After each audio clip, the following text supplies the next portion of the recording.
Hi, and welcome back to the Tutors Plus channel with me, Dexter Haywood, an IB English examiner and workshop leader, where we'll be going through all the tips and tricks to get you through your IB English language and literature.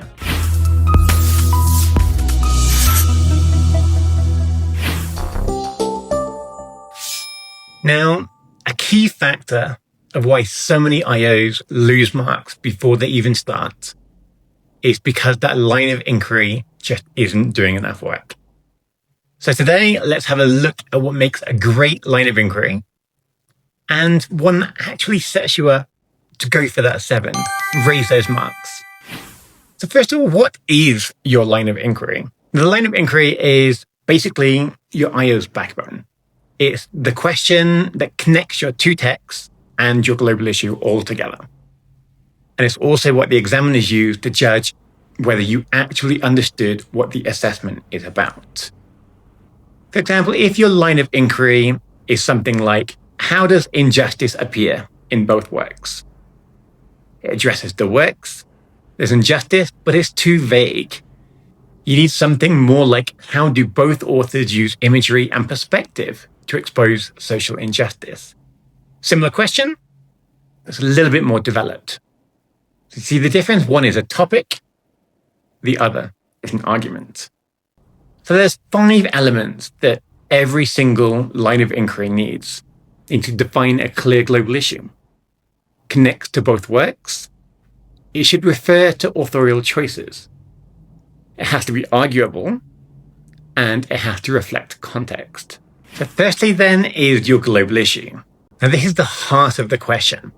And if your issue isn't clear or relatable to a real-world significance, the whole thing begins to feel hollow. The fact that your line of inquiry has to connect to your global issue, and that being a central, real-world concern explored through literature. So it has to go beyond the texts themselves and have a broad relevance, while still being precise. That's the tricky aspect. So think gender inequality, displacement, power, or identity are all global issues. And avoid topics that are too abstract or too moralistic. Good versus evil, love or freedom. These aren't global issues, they're themes. Secondly, your line of inquiry needs to connect between both works. It should make sense for both texts. If it only makes sense for one, you're struggling the oral. It needs to invite a clear comparison. And the IB, to score those high marks, they want to see how you can link between those texts and how the two of them handle your issue. If your line of inquiry only really applies to one text, then the oral will sound forced. It'll become unbalanced and it won't sound natural. So think, for example, how do Shakespeare and Atwood present women's resistance? There's good aspects. It presents 2 writers with the same focus and the same global issue. If we compare that to how does Atwood present women's resistance, there's only one text which creates the issue.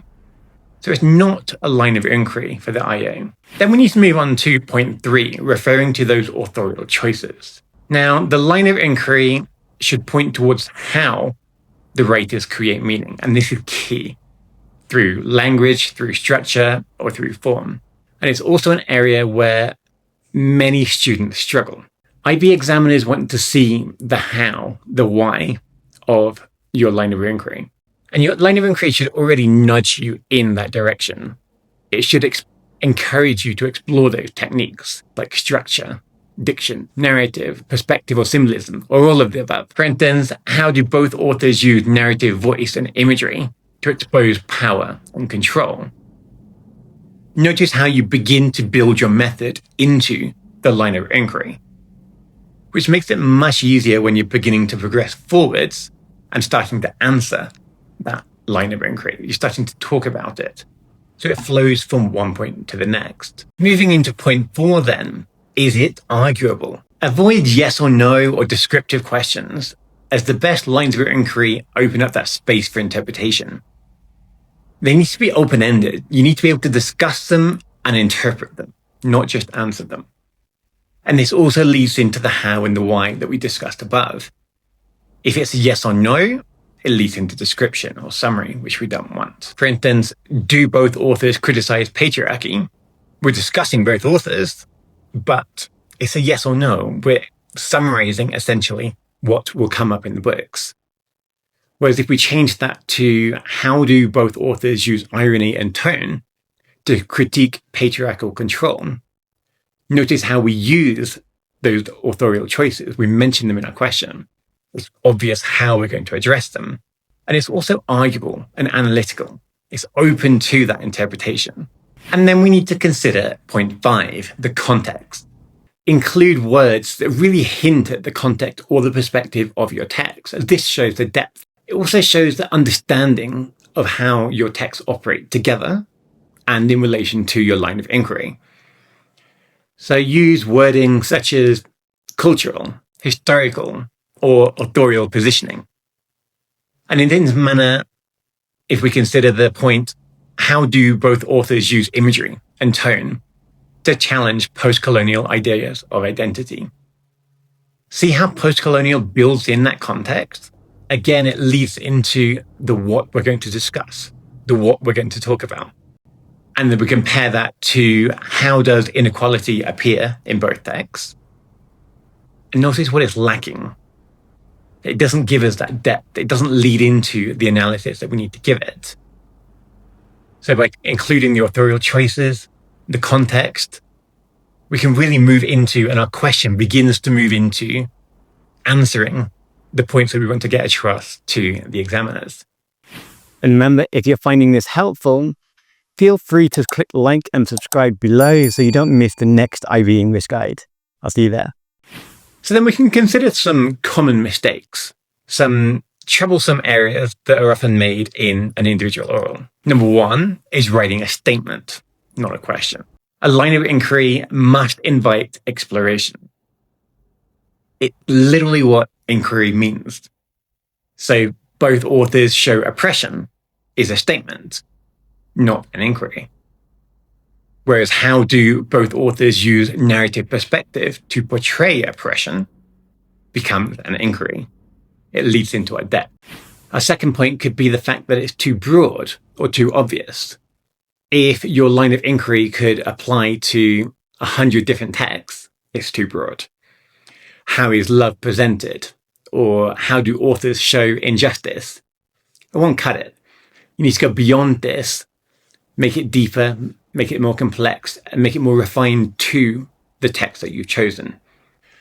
Otherwise, you'll end up making vague points and losing criterion B points. We have the point of forgetting to connect the issue to how the author builds meaning. And this is crucial. Most weak lines of inquiry describe what happens, not how. Without that how, you can't talk about those authorial choices. So your oral becomes a plot summary, not an analysis or an inquiry. So in order to connect this into criterion B, you need to consider how effectively you can join that together, how you can talk about the how, the why of the choices that the author made. And then we also have, which could be a common one, copying a model question without making it your own. Lines of inquiry can be complicated. They can be difficult. But it's also very clear when a line of inquiry has been cloned or copied, as it will sound rehearsed and it won't fit your actual text perfectly. So personalizing this line of inquiry really makes it more authentic and it helps you own your argument. Our last 2 big mistakes then are firstly, treating it like an essay question instead of an inquiry. It's not paper 2. We need to make that distinction. Your line of inquiry doesn't have to sound academic or complex. It just has to work. Clarity here wins those points. You're guiding the examiner through your thought process. You're not trying to show off. So by making it fit, by making it process, by making it work, is more important than trying to use advanced or complex vocabulary. And then the last one is forgetting to use the global issue in your IO itself. Even if your IO is fantastic, your line of inquiry is fantastic, If you don't anchor it back into your analysis, the examiner can't reward criterion A fully. So keep referencing issue explicitly throughout, and that way you'll gain those points. So a quick revision test then. A quick, easy check. Are you on the right lines? Read your line of inquiry aloud. And if you could swap out your text and the question still makes sense, it's too generic.